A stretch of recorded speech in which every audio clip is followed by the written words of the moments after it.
ഇന്നത്തോടെ രാധികയുടെയും വരുണിന്റെയും സകല കോൺഫിഡൻസും അവസാനിക്കില്ലേ? സാറ, നിന്റെ മുമ്പിൽ ഒരാൾക്കും പിടിച്ചു നിൽക്കാനാവില്ല, എത്ര വലിയവനും. കൺഗ്രാറ്റ്സ്. Thank you Chandrashekhar. ഇനിയുണ്ട് നമുക്ക് ചിലത് ബാക്കി.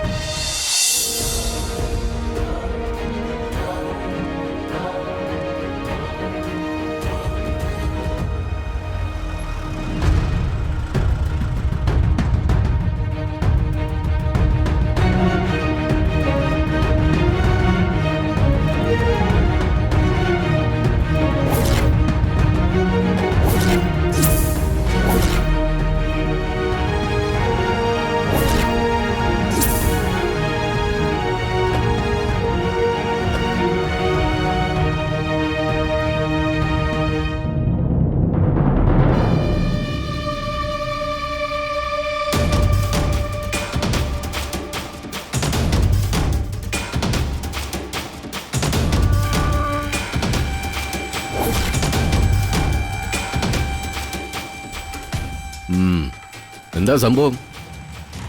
ജോൺസാ, കാര്യങ്ങൾ എന്താന്ന് വെച്ചാ പറഞ്ഞു കൊടുക്ക. സാറേ, മോന്റെ ബർത്ത്ഡേ ആയിരുന്നു. കേക്ക് മുറിക്കലൊക്കെ കഴിഞ്ഞ് എല്ലാവരും കൂടി ഭക്ഷണം കഴിച്ചുകൊണ്ടിരിക്കുകയായിരുന്നു.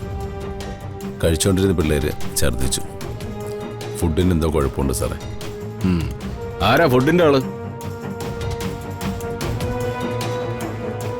ഇവരാ സാറേ.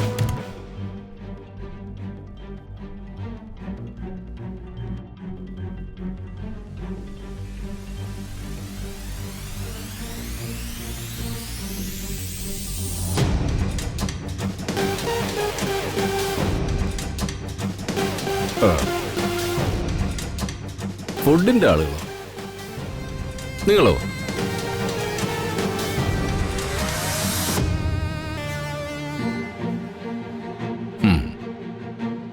എന്റെ ദേഹത്തിന് ഈ യൂണിഫോം തിരിച്ച് കയറില്ലെന്ന് എല്ലാരും കൂടെ അങ്ങ് തീരുമാനിച്ചിരിക്കുകയായിരുന്നല്ലേ?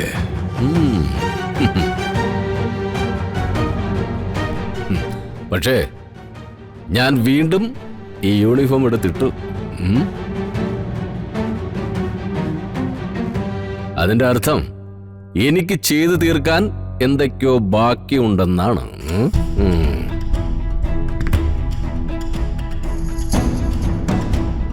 എന്തായാലും തുടക്കം തന്നെ നിന്നെയൊക്കെ കൈ കിട്ടിയത് ഭാഗ്യമായി.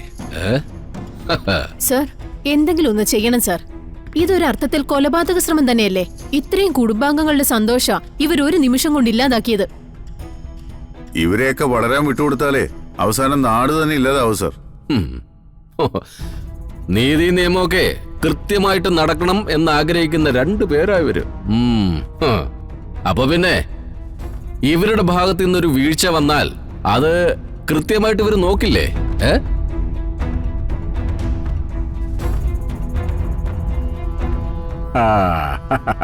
എന്തായാലും ഇവരെ രണ്ടുപേരെയും ഞാൻ അറസ്റ്റ് ചെയ്യാം.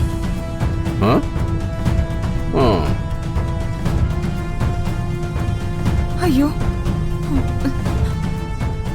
ഹെൽത്തിൽ നിന്നുള്ള ആൾക്കാരെ വിളിച്ച് ഇവിടുത്തെ ഫുഡിന്റെ സാമ്പിൾ കളക്ട് ചെയ്യണം. എന്നിട്ട് ലാബിൽ അയക്കാനുള്ള ഏർപ്പാട് ചെയ്യ. മനസ്സിലായോ? സാർ, എന്താ സംഭവിച്ചെന്ന് ആർക്കും അറിയില്ലല്ലോ. അതിനു മുമ്പ് സാറ് വരെ അറസ്റ്റ് ചെയ്താല് അതിവരുടെ ബിസിനസിനെ വല്ലാതെ ബാധിക്കും. ബാധിക്കാൻ വേണ്ടിയാണല്ലോ ഇത് ചെയ്യുന്നത്.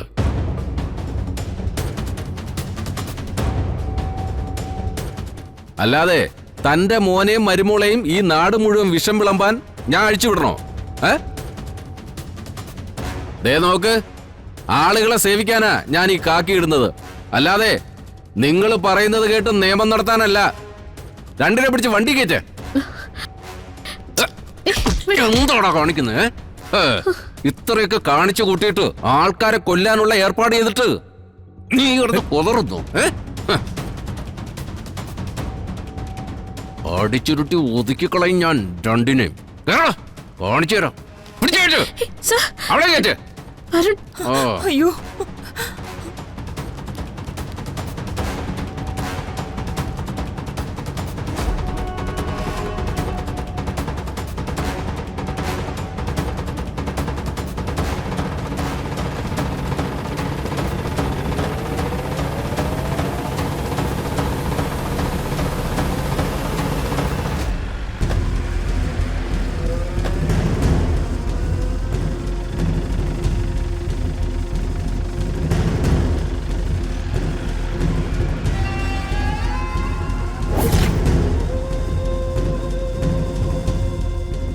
എന്താ ചന്ദ്രശേഖര, എഴുതി വച്ചതുപോലെ കാര്യങ്ങളൊക്കെ നടന്നില്ലേ? യെസ്. ഇന്നത്തോടെ ആറ്റുവാശ്ശേരി സദ്യ അവസാനിക്കില്ലേ? ഇന്നത്തോടെ രാധികയുടെയും വരുണിന്റെയും സകല കോൺഫിഡൻസും അവസാനിക്കില്ലേ? സാറ, നിന്റെ മുമ്പിൽ ഒരാൾക്കും പിടിച്ചു നിൽക്കാനാവില്ല, എത്ര വലിയവനും. കൺഗ്രാറ്റ്സ്. Thank you Chandrashekhar. ഇനിയുണ്ട് നമുക്ക് ചിലത് ബാക്കി.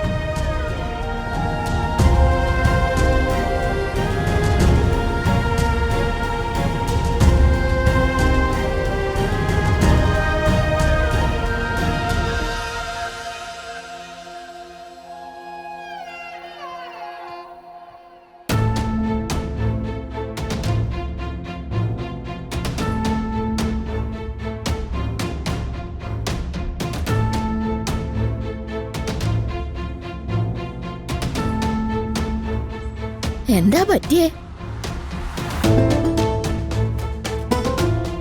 അല്ല, ഇവിടെ പല രീതിയിൽ ആൾക്കാർ വന്നോണ്ടിരിക്കുവേ, അസുഖമായിട്ടും അല്ലാതെയും. അതുകൊണ്ട് ചോദിച്ചതാ.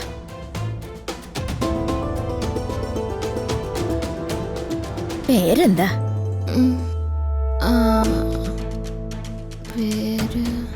ചോദിച്ചത് കേട്ടില്ലേ? പേരെന്താ? Angel Mary.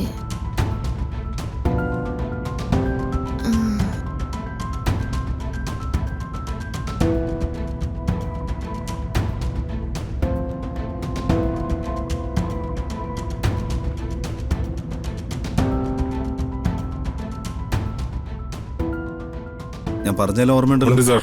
ഒരു കാരണവശാലും ആർക്കും പിടികൊടുക്കരുത്. Okay okay okay sir. ശരി കേട്ടോ.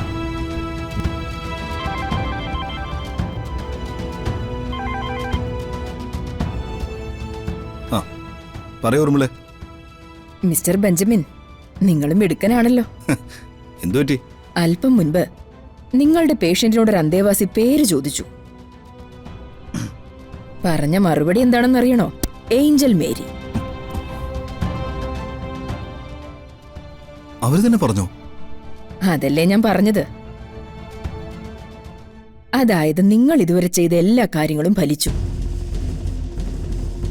അവരെ സംബന്ധിച്ചിടത്തോളം അവരൊരു പുതിയ ജന്മത്തിലേക്ക് ട്രാൻസ്ഫർ ആയി. ഏഞ്ചൽ മേരി, എവിടെയോ ഉള്ളൊരു ഏഞ്ചൽ മേരി. ആ മരുന്ന് നിസ്സാരമല്ല.